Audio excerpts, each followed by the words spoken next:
E na última reunião do ano, o Comitê de Política Monetária do Banco Central, o Copom, decidiu manter a taxa básica de juros em 13,75% ao ano. Para falar sobre este e outros assuntos envolvendo a economia, eu chamo agora o economista André Galhardo para conversar com a gente. Coloco ele na roda aqui de bate-papo para a gente falar mais sobre esse assunto, falar sobre juros, Copom, falar sobre inflação. Boa tarde, André. Boa tarde, Paula. Boa tarde a todos que nos assistem. Essa foi a terceira vez consecutiva que os juros seguiram nesse patamar, não é? Terceira vez consecutiva, a quarta reunião, né, que a gente teve, já considerando a última que eles aumentaram para 13,75, é bastante coisa. Né? O Brasil hoje tem a maior taxa real de juros do mundo. Então, por isso que o Banco Central agora espera para verificar qual o tamanho do que a gente chama de efeito defasado da política monetária, ou seja, a gente aumenta a Selic e ela começa a produzir efeitos recessivos na economia, de desaceleração na economia, algum tempo depois. Essa defasagem foi maior em função da injeção de recursos e o Banco Central está monitorando isso nesse momento. André, e a inflação, como é que ela fica nessa história toda? Olha, Paula, a inflação brasileira continua. A gente viu na última sexta-feira a divulgação do indicador oficial de inflação do Brasil. Segundo o IBGE, só no mês de novembro, a gente teve uma variação positiva de 0,41%, o que fez com que a inflação acumulada em 12 meses continuasse em trajetória de queda. Então, nesse momento, a gente tem um processo de desinflação na economia brasileira que deve permanecer, apesar de alguma volatilidade agora no primeiro trimestre de 2023, mas deve permanecer até o meio do ano que vem. Ou seja, em teoria, pelo que a gente sabe até aqui, a inflação brasileira deve continuar nessa trajetória de queda até o meio do ano que vem. E esse é um dos principais motivos que dá segurança para o Banco Central brasileiro não mover ainda mais a taxa básica de juros para cima, porque tanto o comunicado desta última decisão, né, de manter inalterada a taxa de juros, quanto os comunicados anteriores e a ata das últimas reuniões mostram um Banco Central vigilante. O Comitê de Política Monetária do nosso Banco Central disse com todas as letras que se acontecer qualquer coisa nesse meio do caminho, né, se o processo de desinflação não acontecer como o Banco Central está esperando, então um novo ciclo de aumento de juros pode acontecer. É importante ressaltar que, no meu entendimento, esse é um exercício retórico do Banco Central brasileiro, justamente porque, como disse, o Brasil tem a taxa real de juros mais alta do mundo e ela deve ficar cada vez maior dado esse movimento de descompressão dos preços aqui no Brasil. André, e o novo governo Lula assumindo no próximo ano pode afetar essa desinflação aqui no país? Eu acredito que não. De novo, a gente tem no meio do ano, a gente tem no primeiro, segundo, terceiro, quarto trimestre um monte de surpresa. Por exemplo, no começo de 2022 a gente não sabia que teríamos 30 bilhões de injeção de FGTS, teríamos antecipação do salário do 13º no Brasil, não sabíamos da decretação do estado de emergência, do voucher concedido aos caminhoneiros. Tudo isso é válido e importante, só estou dizendo que isso muda a nossa percepção de como a economia vai se comportar. Então, é claro que tem coisa nova, pode ter coisa nova por vir e, assim, estamos sujeitos a essas movimentações pontuais que causam mudanças nas trajetórias que a gente espera. Eu não vejo uma mudança significativa no que diz respeito ao movimento dos macroindicadores. O que a gente enxerga nesse momento é uma Selic em 13,75% ao ano até a metade do ano que vem, então até o meio, até junho, na decisão de junho, eu acredito, né, posso estar enganado, mas acredito que o Banco Central do Brasil começará o ciclo de cortes na taxa básica de juros em junho, na reunião de junho de 2023. A inflação, como disse, a inflação tem uma trajetória de queda que deve permanecer também até o meio do ano que vem. Então, eu não vejo, apesar da discussão muito acalorada, por vezes, né, sobre a PEC da transição, um eventual novo arcabouço fiscal, etc., tudo isso acabar se esbarrando em questões que estão conectadas à inflação. Eu não vejo, nesse momento, riscos para a reversão dessa tendência de queda na inflação no Brasil. Acho descabido, nesse momento, acho descabido. Agora são 12h34, nós estamos conversando com o economista André Galhardo. André, mais uma pergunta, aproveitando que você puxou esse assunto aí da PEC, já tomando esse gancho, vamos falar sobre um dos nomes aí que o governo Lula colocou na mesa, que é o nome de Fernando Haddad como ministro da Fazenda.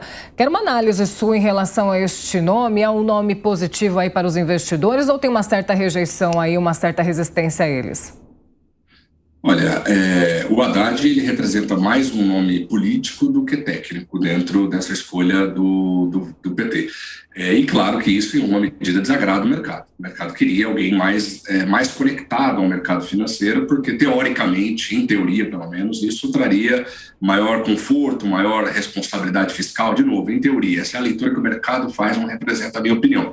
Então, eu acho que um nome vindo de algum banco, alguma coisa nesse sentido, de alguém que já tenha atuado no setor financeiro, traria menos, eu acho que menos desconfiança, por assim dizer. Mas não vejo problema, de novo, com o Fernando Haddad à frente do Ministério da Fazenda. Isso porque, de novo, eu não acredito numa mudança de postura significativa, como a gente costuma dizer, algum cavalo de pau nas questões econômicas. A gente tem questões importantes sendo discutidas, sim, que é essa questão do novo arcabouço fiscal, que é muito mais importante do que a própria PEC da transição. Então, tudo isso deve mexer com as expectativas e com o funcionamento da nossa economia. No entanto, a nomeação do Fernando Haddad, para mim, traz o mesmo volume de mudanças que traria a nomeação de alguém que fosse mais conectado ao mercado. Então, é difícil imaginar que, por uma escolha política por parte do PT, isso signifique uma mudança total, numa postura radical. De novo, isso eu vi, só um comentário à parte, vi colegas falando sobre, agora com essa escolha política, eu estava projetando o corte da Selic para março, agora não projeto mais nada. Isso é um absurdo, né? Isso é um absurdo primeiro. O Banco Central do Brasil está extremamente comprometido com a inflação. Ele não vai começar a reduzir a taxa básica de juros em março, porque ele passaria um recado para o mercado de que ele poderia ser transigente com uma eventual reversão desse quadro de desinflação no Brasil. Então, de novo, de modo geral, no curto e no médio prazo, não enxergo mudanças significativas para os macroindicadores brasileiros. Isso porque até aqui, no mês de dezembro, a gente está no meio do governo de transição, é verdade, mas até aqui não há nada que nos mostre uma mudança radical para o ano que vem. O que a gente espera, que é diferente, muito diferente do de 2022, é o ritmo de atividade econômica. A Selic em 13,75%, ela está lá nesse patamar justamente para desacelerar a atividade econômica. Ao longo de 2022, a taxa básica de juros do Brasil competiu com o governo. De um lado, o Banco Central tentou desestimular a atividade econômica e de outro, o governo tentou estimular a atividade econômica. No ano que vem, a gente deve ter menos intervenção do governo, até aqui de novo, né? Não sabemos, mas a gente deve ter menos intervenção do governo, e aí sim a gente vai sentir mais fortemente os impactos recessivos de ter a taxa real de juros mais alta do mundo. Agora são 12h37, a gente continua conversando com o economista André Galhardo. André, um ponto interessante que você falou é justamente essa falta de otimismo dos investidores, justamente por causa da resistência que eles já têm frente a um nome de esquerda como ministro da Fazenda, cuidando aí no lugar de Guedes. Como que esses economistas, esses investidores devem se manter otimistas aí no próximo ano? Porque essas especulações acabam mexendo muito com o humor do mercado, né? Sim, mexe, é inegável. Eu fiz um discurso aqui mais moderado, dizendo que não muda tanta coisa assim, mas de todo modo é importante ressaltar o seguinte: os indicadores de confiança publicados pelo Instituto Brasileiro de Economia mostram uma deterioração forte das expectativas dos empresários e dos consumidores. E, em alguma medida, essa deterioração se deu ao ambiente político. Isso foi captado pelas pesquisas. No entanto, boa parte deste mau humor, principalmente do setor produtivo do Brasil, indústria, serviço, construção e por parte dos consumidores, vem da percepção de que a economia brasileira já está num processo de desaceleração. De novo, é inegável que o ambiente político, né, toda essa disputa em torno da PEC, de um novo arcabouço fiscal, uma mudança significativa, né, entre a postura de cada um desses governos, o que deixa e o que entra a partir de 2026, tudo isso traz sim, impacto e traz mudança na percepção dos agentes em relação ao comportamento futuro da economia. Só que a gente não pode esquecer, de novo, a gente tem uma Selic muito elevada, e agora, sem o estado de emergência, sem essa injeção maciça de recursos por parte do Estado, teoricamente, a taxa básica de juros provocará um processo de desaceleração da nossa economia. Os empresários já estão percebendo isso. A gente tem visto o setor da indústria 2 meses consecutivos de queda. A última leitura foi positiva, mas foram 2 meses consecutivos. O setor, a venda, o comércio varejista, a gente tem visto números muito voláteis, né? 2 quedas, depois 3 meses de elevação. Mas quando você olha o consumo de bens que precisam de crédito, eles também não vão bem. Então, a gente tem visto em vários setores do Brasil, diversas economias que a gente chama diversos indicadores que nós chamamos de indicadores antecedentes, mostrando que a economia brasileira já começou um processo de pouso, de diminuição da atividade econômica. E isso também é inegável que isso produza esse mau humor, essa piora na expectativa dos agentes para o ano que vem. É que somou, as duas coisas acabaram entrando conjuntamente. A gente tem os primeiros impactos da Selic em 13,75% ao ano, e tem também um ambiente político que traz, sim, volatilidade para o mercado de câmbio, para o mercado de capitais, e como levanta muitas dúvidas, acaba deteriorando também um pouco das expectativas para o ano que vem. André, você falou dessa estimativa da taxa Selic para o próximo ano, dessa alta da taxa Selic aí para os próximos meses, mas o dólar, eu sei que é difícil a gente falar muito a longo prazo, aí com a posse do Lula logo no dia 1º de janeiro, mas alguma expectativa para o dólar diminuir um pouco, ele que caiu, entrou em uma disparada aí nos últimos dias?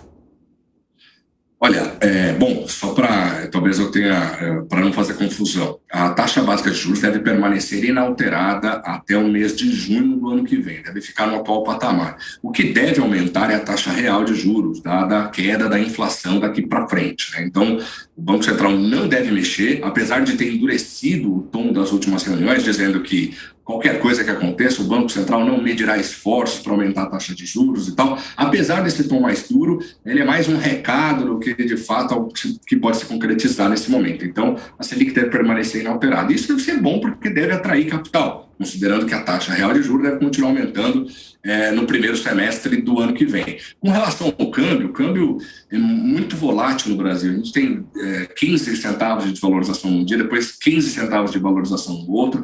Então é muito difícil prever. No meu entendimento, com uma PEC da transição menos robusta do que havia sido proposto pelo governo, que é o que o mercado está esperando, com a obrigação de apresentação de um novo arcabouço fiscal até junho do ano que vem, esses 2 elementos devem trazer alguma acomodação no mercado de câmbio e no mercado de capitais.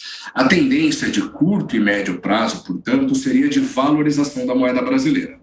O grande problema nisso tudo é que concorre com essa minha leitura o aumento, a continuidade do aumento das taxas de juros nos Estados Unidos e na Europa. É verdade que alguns membros do Banco Central norte-americano já deixaram claro que vão moderar o ritmo de aumento a partir da semana que vem. Tem reunião na semana que vem. Isso significa dizer que eles vão parar de subir a taxa de juros em 0,75% e vão passar a subir em 0,50%. Então, o processo de aperto monetário nos Estados Unidos e na Europa deve continuar apesar dessa relativa acomodação. Isso concorre, isso faz com que a moeda brasileira fique em alguma medida pressionada. Então, a gente tem um ambiente político doméstico que atua em favor da moeda brasileira. A gente deve encontrar alguma valorização do real nas próximas semanas, só que a gente não pode perder de vista que a guerra na Ucrânia ainda está acontecendo, de que a China ainda está em meio a protestos e Covid-0, e os bancos centrais da Europa, da zona do euro, do Reino Unido, dos Estados Unidos, continuam o seu ciclo de aperto monetário, apesar dos discursos que mostram a vontade e o desejo desses bancos de moderarem o ritmo de aumento. É importante destacar isso, né, André, que o mercado aí fora, todos os acontecimentos também ditam o mercado brasileiro também. Falando ainda sobre o nome de Fernando Haddad, que a gente sabe que essa PEC, esses nomes que estão sendo colocados à mesa aí pelo governo Lula, eles são nomes que vêm sendo aí, alguns deles bem polêmicos, né? Uma coisa que eu queria saber, eu acho que o pessoal de casa também, o pessoal que nos assiste, que nos acompanha aqui pelo Headline, esse nome, Fernando Haddad, há alguma experiência em relação à economia durante o seu governo, durante a sua vida aí, ou somente a educação? Olha, Paula, eu acho que é um tema foge um pouco da minha capacidade técnica de análise, mas de todo modo eu posso dar um pouco da minha experiência e do que eu acompanho.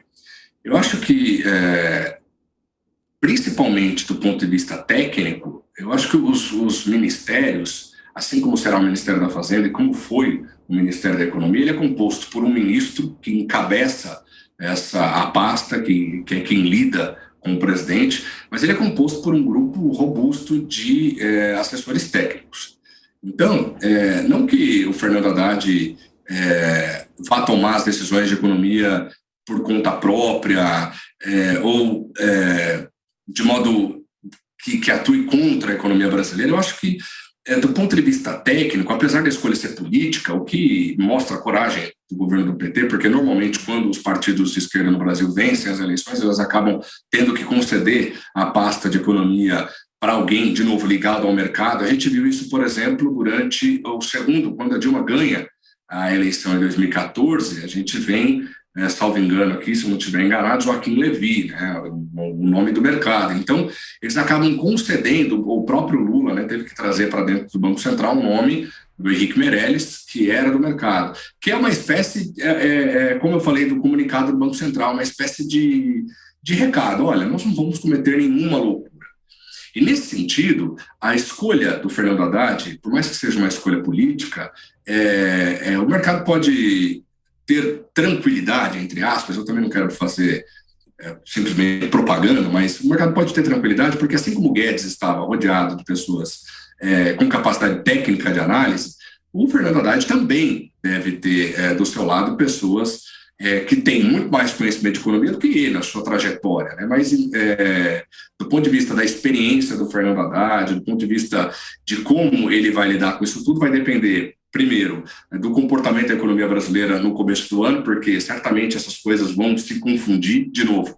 O novo governo vai pegar uma economia em processo de desaceleração, ao contrário do que a gente tem visto. O ano de 2022 trouxe uma surpresa positiva e o ano de 2023 pode trazer uma surpresa negativa, justamente porque a gente já está vendo um processo de deterioração da nossa atividade econômica. Então, de modo geral, resumindo tudo que eu disse, acho que vai em linha com a minha primeira resposta. Eu não acredito numa mudança de postura dos ministros neste momento, sejam eles com caráter político, sejam eles com caráter mais técnico, justamente porque algumas questões já estão dadas, né? A gente tem um processo de desinflação em curso, o Banco Central tem a sua independência já há alguns meses, e o Roberto Campos Neto, assim como o restante da equipe do Comitê de Política Monetária, deve continuar olhando a inflação com o rigor que tem feito nos últimos tempos.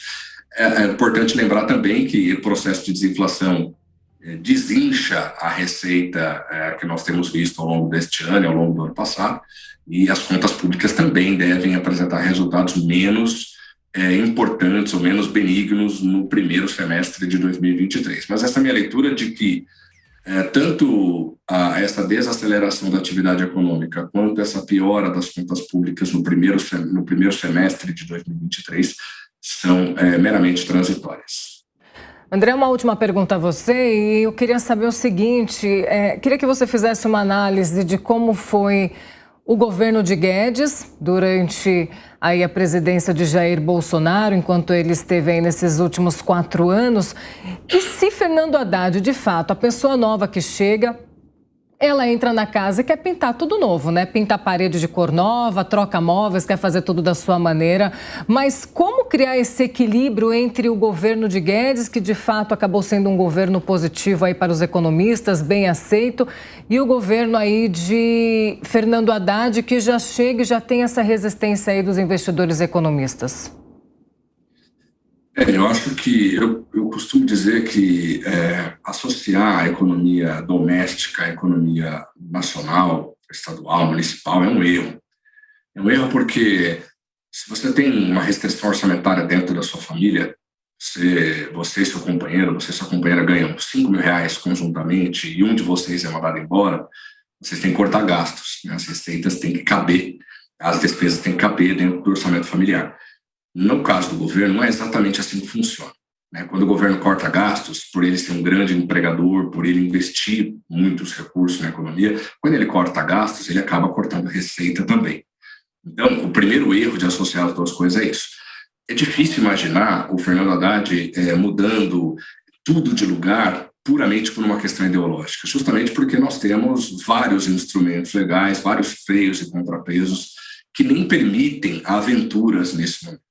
É claro que tem muita gente que está nos assistindo que não está contente com o resultado das eleições, da mesma forma tem muita gente que está assistindo a gente que está contente. Então, eu acho que dos dois lados, eu sou muito cauteloso em dizer, não, agora a economia vai para frente, tá bombando, como o Guedes gostava de dizer.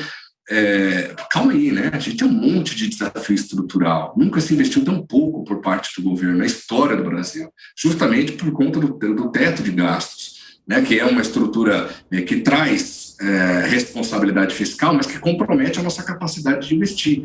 Então, de novo, tem que tirar o teto de gastos e deixar o governo gastar quando quiser? De jeito nenhum. A gente também tem que mandar um recado para o mercado e para as pessoas de que o governo tem compromisso com as pessoas, com as empresas e também com as contas públicas. Então, não acho que haverá uma mudança de postura significativa. Acho o governo, toda a trajetória do Guedes à frente do Ministério da Economia bastante atabalhoada, né? O Guedes, por muitas vezes, me lembro de uma vez na sexta-feira ou no sábado, o Paulo Guedes falou, agora é assim, o mercado tem que se acostumar, dólar, juro baixo e dólar alto. Na segunda-feira, o real foi a moeda que mais se desvalorizou no mundo inteiro, isso antes da pandemia.